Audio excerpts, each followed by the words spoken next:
वारकरी घराण्यातील राजकीय नेता शिवसेना प्रमुख वंदनीय बाळासाहेब ठाकरे यांच्या आशीर्वादाने तसेच महाराष्ट्र राज्याचे माजी मुख्यमंत्री पक्षप्रमुख उद्धवजी ठाकरे साहेब यांच्या आदेशाने शिवसेना उद्धव बाळासाहेब ठाकरे पक्षाचे शिर्डी विधानसभा संपर्क प्रमुख श्री उद्धवजी कुमठेकर यांची मुंबई विभाग क्रमांक 6 कुर्ला विधानसभेच्या शाखा क्रमांक 169, 170, 171च्या शाखा समन्वयकपदी निवड झाली.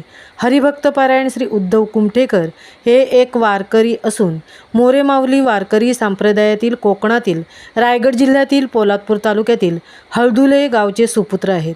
आई वडील देखील वारकरी असून एक शेतकरी कुटुंबातील वारकरी घराण्यातील श्री उद्धव प्रताप कुमठेकर हे कुटुंब गेली 4 पिढ्या हे वारकरी संप्रदायात कार्यरत असून स्वतः उद्धव कुमठेकर हे श्री संत ज्ञानेश्वर मोरेमाऊली वारकरी संप्रदाय महाराष्ट्र राज्याचे प्रसारक आणि प्रचारक म्हणून काम करत आहेत. स्वतः वारकरी आणि गायक देखील आहेत. तसेच आधी बीड जिल्हा संपर्क प्रमुख म्हणून काम केले असून सन्माननीय उद्धवजी ठाकरे साहेब यांच्या आदेशाने ही नियुक्ती करण्यात आली आहे. महामुंबईसह मिलिंद खारपाटील, मुंबई.